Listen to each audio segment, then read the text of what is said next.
عرب ریاستیں مدہوش ہیں فحاشی عریانی کے اندر ہے، اور وہ اپنے اصل مقصد سے دور ہو کر رہ گئی ہیں اور اسرائیل کو تسلیم کر رہی ہیں، جس سے اسرائیل کے حوصلے مزید بلند ہو گئے ہیں۔ بہرحال میں ایک اور خبر آپ کے سامنے رکھتے ہیں۔ یہ خبر ہے شام سے۔ شام کے اندر نیا سال شروع ہو چکا ہے، لیکن شام کے مسلمانوں پر درندوں کی درندگی بند نہیں ہوئی ہے، دہشت گردوں کی دہشت گردی بند نہیں ہوئی ہے۔ 11 سال سے زائد کا عرصہ ہو چکا ہے، شام کے اندر مسلمانوں پر حملے جاری ہیں اور شام کے مسلمان ان حملوں کی وجہ سے شہید ہو رہے ہیں۔ ناظرین کرام، روس کی جو فوجیں ہیں وہ بشار الاسد درندے کا ساتھ دیتی ہیں اور بشار کی حمایت کرتی ہیں۔ نئے سال کے آغاز میں روسی جنگی جہازوں نے بمباری کی ہے ادلب کے اندر، جس میں 10 افراد زخمی ہوئے ہیں اور ایک شامی عورت اور اس کے 2 بچے اس بمباری کے اندر شہید ہو گئے ہیں۔ ناظرین کرام، سینکڑوں نہیں ہزاروں مسلمانوں کو فاسٹ فورس بموں کے ذریعے سے، کیمیکل ہتھیاروں کے ذریعے سے روس نے شام کے اندر شہید کیے ہیں، بشار الاسد کی فوجوں نے شہید کیے ہیں، ایران کے جنگجوؤں نے شہید کیے ہیں، امریکہ اور یورپ کے درندوں نے شہید کیے ہیں، لیکن امت مسلمہ خواب غفلت میں ہے، ان پر جوں تک نہیں رینگتی ہے۔ ناظرین کرام، مسلمانوں پر یہ جو حملے ہو رہے ہیں یہ مسلمانوں کی بے حسی کی وجہ سے ہو رہے ہیں، مسلمانوں کی بے حمیتی کی وجہ سے ہو رہے ہیں، مسلمانوں کی بے غیرتی کی وجہ سے ہو رہے ہیں۔ اگر مسلمانوں کے اندر یہ جذبہ ہو کہ ایک مسلمان دوسرے مسلمان کے لیے بھائی کے طرح ہے، وہ آپس میں بھائی کی مانند ہے، اللہ کے محبوب صلی اللہ علیہ وسلم کا واضح فرمان ہے کہ مسلمان آپس میں ایک جسم کی مانند ہیں، جسم کے کسی ایک حصے کو تکلیف ہو تو پورا جسم درد محسوس کرتا ہے۔ یہ جذبہ آج مسلمانوں کے اندر نہیں رہا ہے۔ بدقسمتی کی بات یہ ہے کہ روس کے ساتھ اسلامی ملک دوستیاں کرتے ہیں، تعلقات بناتے ہیں، اور تو اور ناظرین کرام، بشار الاسد کی درندہ حکومت کے ساتھ عربوں نے تعلقات بنانا شروع کر دیے ہیں۔ یو اے نے سفیر بھیج دیے ہیں، بحرین نے سفیر بھیج دیے ہیں، سعودی عرب نے اپنے سفیر کو متعین کرنے کا اعلان کر دیا ہے۔ تو اب آخر میں بچ کیا رہ جاتا ہے؟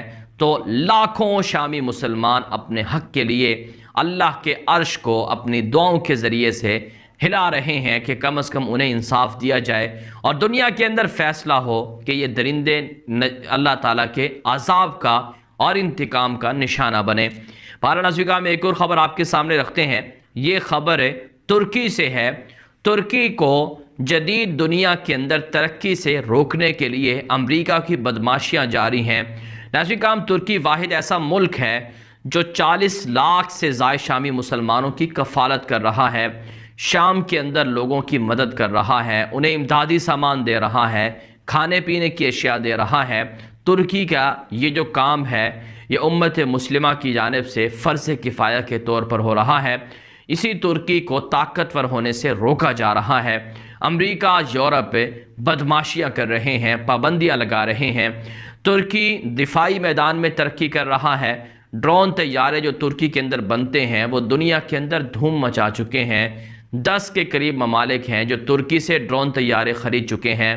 آذربائیجان آرمینیا کی جنگ میں ترکی کے جنگی ڈرون طیاروں نے تباہی مچائی تھی اور آذربائیجان کو فتح دلوائی تھی۔ لیبیا کے اندر باغیوں کے خلاف جنگ میں ترک ڈرون طیاروں نے کامیابی کا لوہا منوایا تھا۔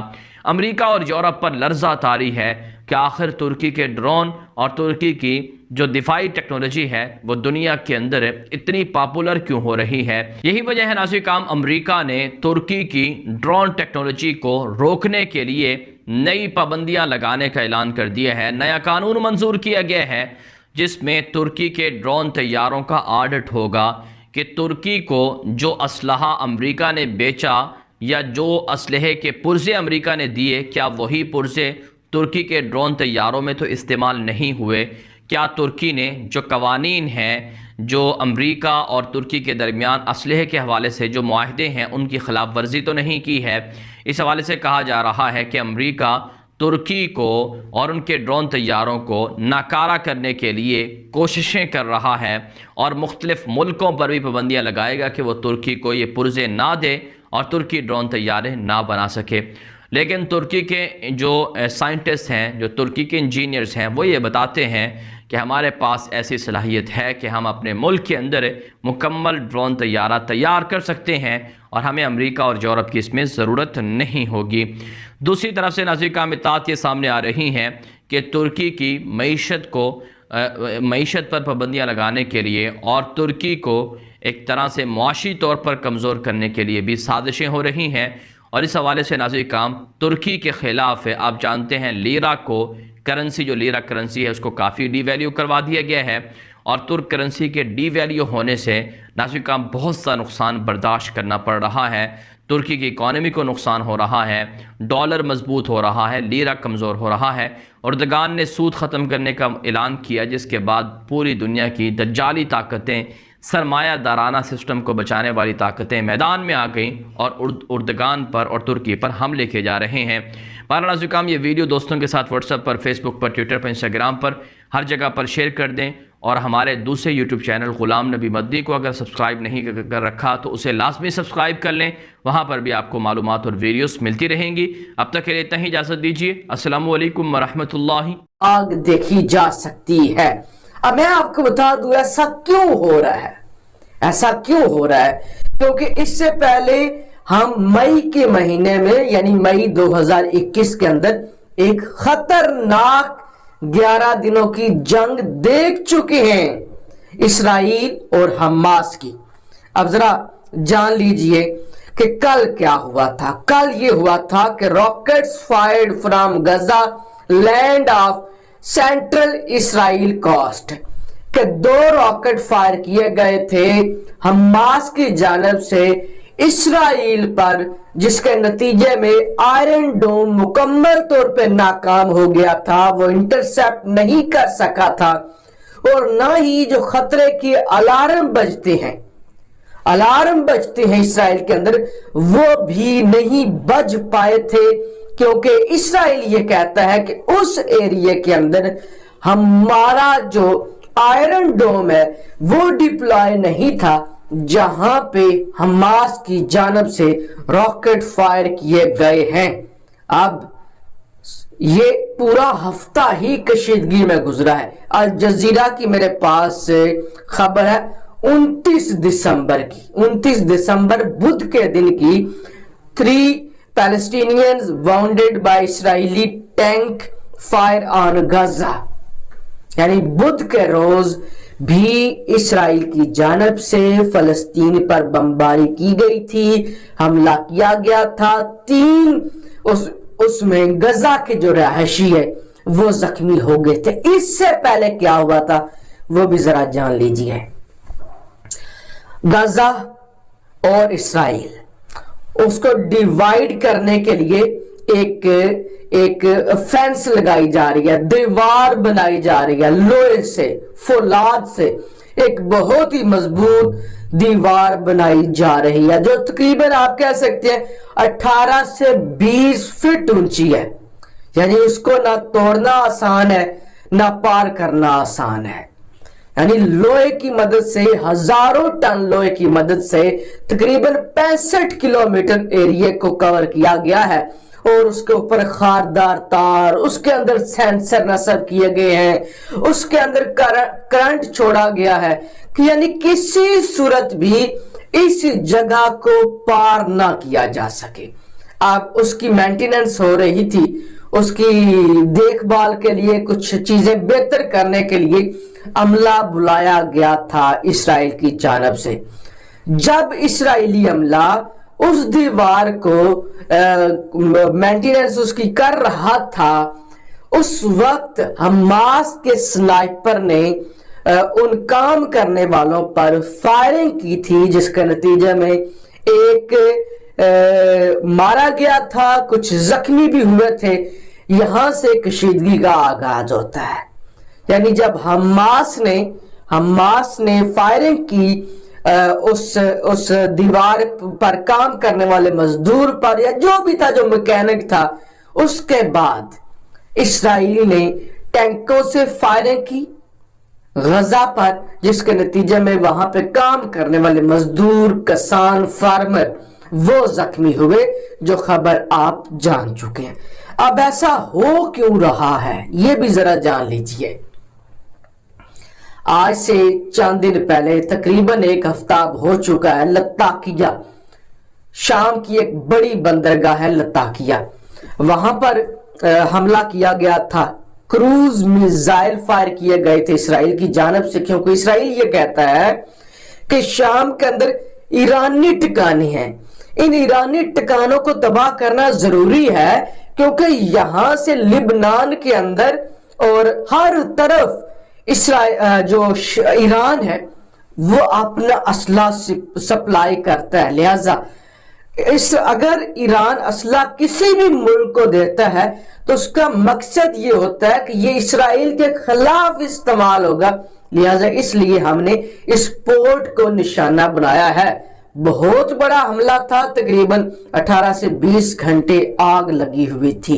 تو یہ معاملات ہو گئے، اور اس کے علاوہ کیونکہ حماس کو اب جو زیادہ سپورٹ کرتا ہے وہ ایران کرتا ہے، اور امریکہ اور اسرائیل ایران کو مارنا چاہتے ہیں، ایران کا جو ایٹمی منصوبہ ہے اس کو تباہ کرنا چاہتے ہیں، اور خاص طور پہ اب کشیدگی اس لیے بھی بڑھ رہی ہے کہ کل 3 جنوری ہے، قاسم سلمانی ایرانی قدس فورس کے جو کمانڈر تھے، جو سربراہ تھے، قاسم سلمانی، انہیں 3 جنوری 2020 کے اندر شہید کیا گیا تھا۔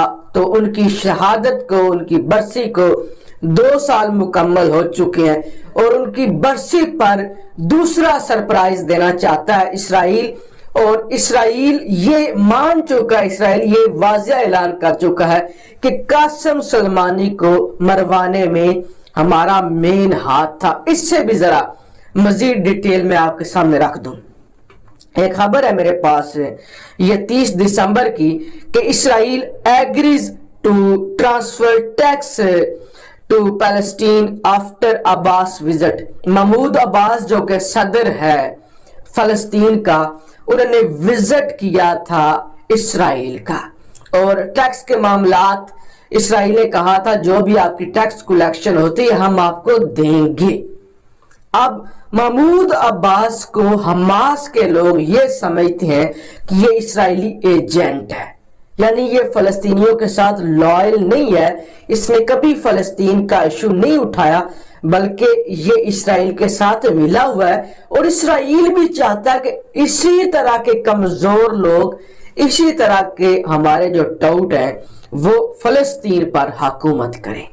اب غزہ پر تو حماس کی حکومت ہے، حماس چاہتی ہے کہ فلسطین کا جو باقی حصہ ہے فلسطین، اس پر بھی حماس کی حکومت ہو، اور ان کی ملاقات ہونا، مل جانا آپس میں اسرائیل کا اور فلسطین کے محمود عباس کا، یہ بھی حماس کو پسند نہیں آ رہا۔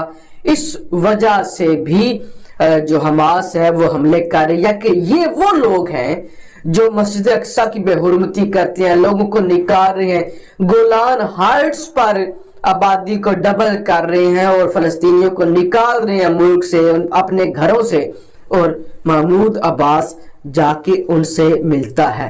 تو مختصر یہ کہ اتنی بڑی سٹرائک کرنا اسرائیل کی جانب سے غزہ پر، اور اس سے پہلے 2 راکٹ فائر کر دینا اسرائیل پر حماس کی جانب سے، یہ آئندہ آنے والے دنوں میں، جیسے میں نے کل آپ کو کہا تھا کہ آئندہ آنے والے ہفتے میں حالات مزید کشیدہ ہو سکتے ہیں، اور ایک دن بھی نہیں گزرا کہ رات کو اسرائیل کی جانب سے جوابی حملہ کر دیا گیا۔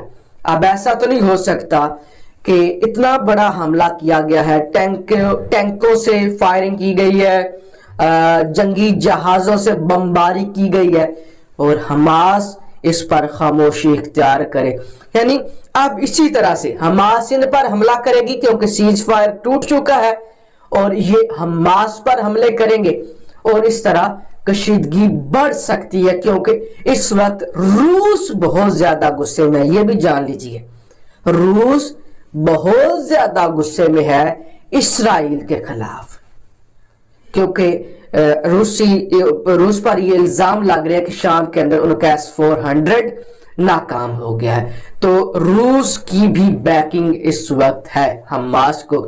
تو مختصر یہ کہ آئندہ آنے والے دن بہت خطرناک ہونے والے ہیں. اپنی رائے کا اظہار ضرور کیجیے گا. پاکستان زندہ.